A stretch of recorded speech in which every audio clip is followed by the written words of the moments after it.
When people listen here, I want their ears to kind of prick up and feel like it's something new and different that they're listening to, and it's something original, and because that's what I wanted to make it.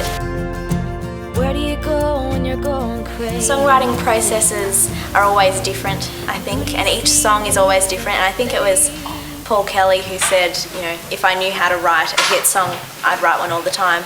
Country boy, I'm ready to ride. I've kissed you in my dreams, now I've only gotta find you. Hunky Country Boys was inspired by the country audience. It is something that I've gotten to know a whole lot more in the last 2-3 years, and touring around with Lee Kernaghan has really helped. I really wanted to write it with Matt Scullion because he's written Planet Country with Lee Kernaghan and a whole lot of tracks with Steve Ford as well, and so he knows how to, you know, really get all that energy up there on stage. Dirty, dirty working hunky country boy.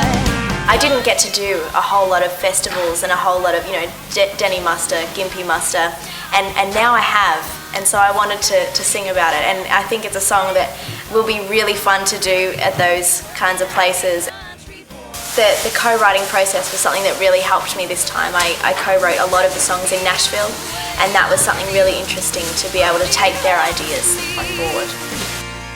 She's the one who holds you now, and I hate that.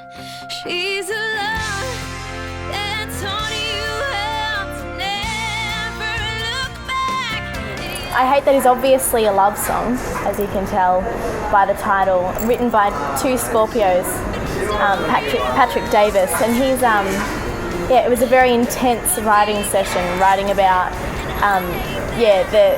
it actually hurts a little more sometimes being the heartbreak instead of the heartbreaky.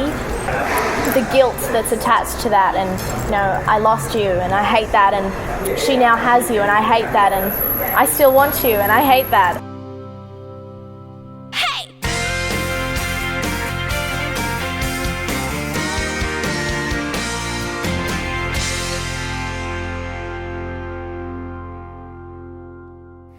It was really important to me to work with Mark Moffat again on this record. I felt really comfortable working with him last time with Look It Up, and this time even more so. I actually stayed at his house, so his family became my family while I was away, and it just, it brought the project, I think, into a tighter knit little bundle. Morning, Jasmine. Good morning, Mark. How are you? Fine, fine. That's great. It's bright and early. Yeah, but yeah, bright and early Nashville time. It is, and which is kind of middle of the night Australia time. So, who are we waiting for? We're quite excited. We're waiting for Scott Vestal, who's probably to me, he's one of the best banjo players on the planet. I don't need another fixer-upper, hiding your bad habits undercover. I want it all pre-packed and gift-wrapped, no assembly required after that, no chit-chat. Ready to love me, lover. Not another fixer-upper. I wanted it to kind of sound like we were sitting on the front porch having a bit of a jam, and that's exactly what it sounds like if the people on your front porch are people like Bruce and Scott Vestal, who are gun musicians who came into the studio and just laid down what they do best.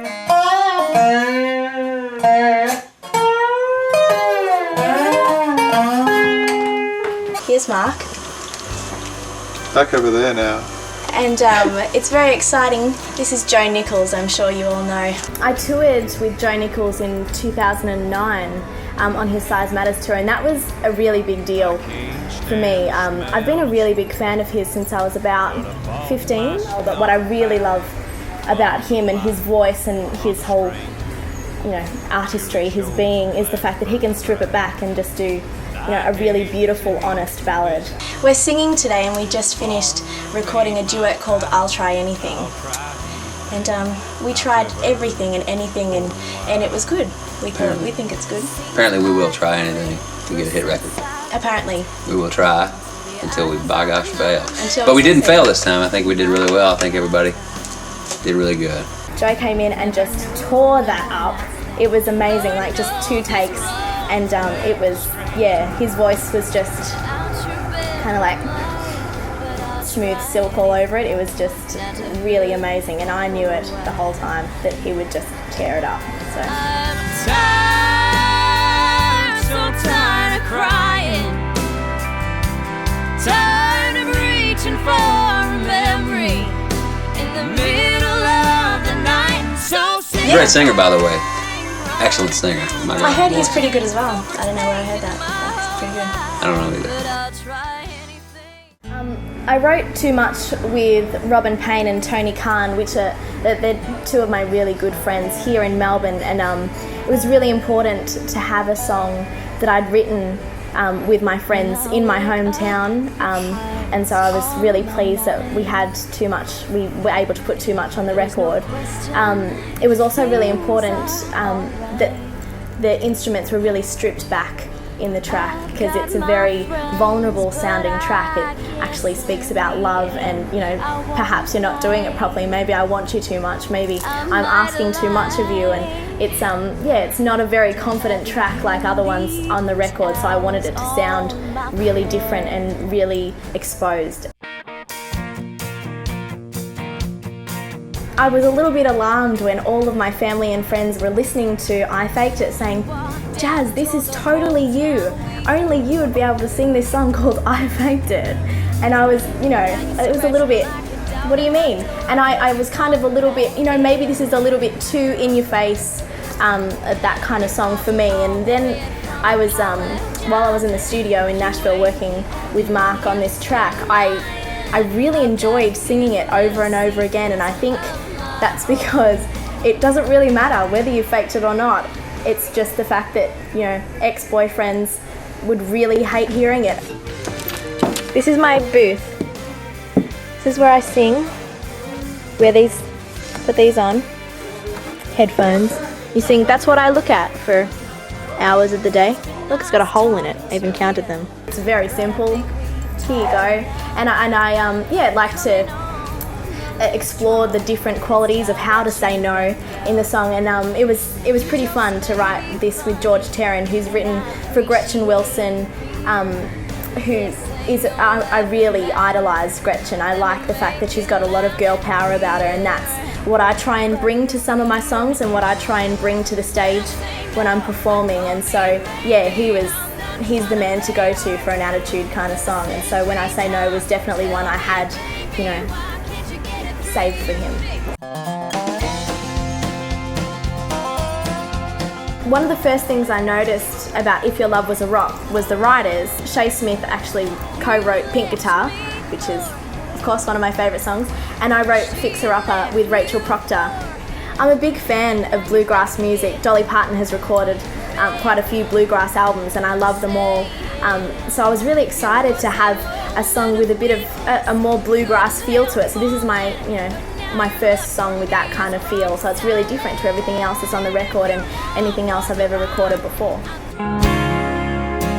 Sure Thing comes from a place of, I suppose, a little bit guilty in a way, but about the fact that you can't give the same kind of love to someone that they're feeling about you. I co-wrote Sure Thing with Jamie Paulin, who was the first guy co-writer I'd ever written with, and it was the first time I'd ever seen anyone chew tobacco, and it seemed like it was a really, you know, a creative force. I actually bought a tin and took it home after that, and have used about this much of it because I really don't like it, but it inspired me to do that.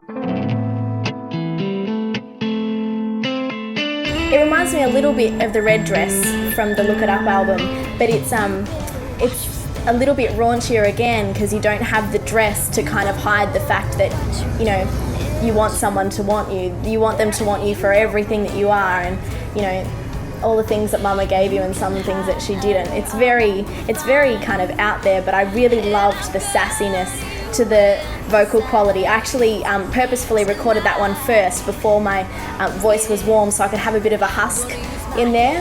Hopefully it worked, but I really love this song, and I cannot wait to do it live. It's just got a strut to it, and the lyrics are just, yeah, really, really spot on. Okay, hi there. I'm with my friend Buddy Hyatt. Hello. We are at the Fun House.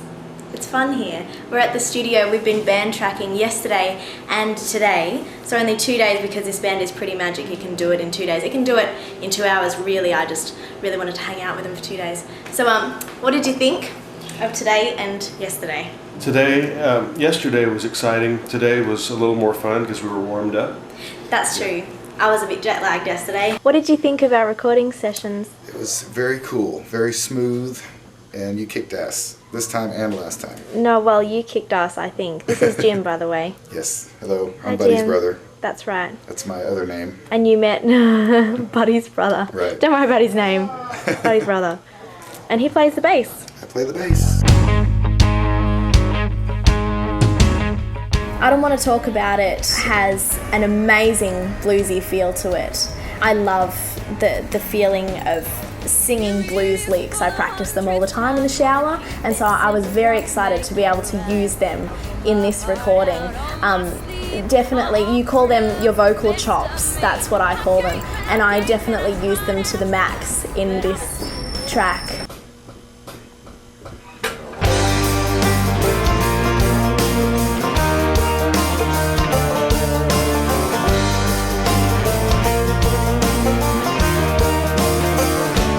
I think Miss Hyde has a little bit more of a poetic nature to it in the lyrics, and the chord progression is different again in that it uses a lot of minor chords, so it's quite moody. It is recorded completely different to the rest of the tracks on the album, and I think that was really important to do that because it comes from a very different place, very poetic, very rich. Where do you go when you're going crazy? And who do you see when you think baby? Who do you call when you need to cry, when you're up? Let It Be Me is a track that really means a lot to me now, because I've seen the way that people that I really care about, my friends and family, have reacted to it. Some of them have actually named it as their favourite track on the album, and so I'm really pleased that I recorded that one. At the beginning, I wasn't too sure whether it was a song that really suited me, Jasmine Rae, as an artist. My love is deep, my love is wide, my love will rock. Because it's very vulnerable and very much looking at the fluffy side of love, and that's not something that I've ever really done. Even in love songs, I haven't really taken a fluffy disposition. I speak more about the pain and the unsureness of it all. Let it be me, let it be me. I've been thinking about this album and what I wanted to achieve with this album since Look It Up came out, and so it's really exciting to have achieved all of those goals and to have ticked off all those boxes. Had a little bit more time to think about what I wanted on this one, what I wanted to say, how I wanted to say it, who I wanted to say it to, and I think the finished product really shows that, so I'm excited to have it out there for people to hear.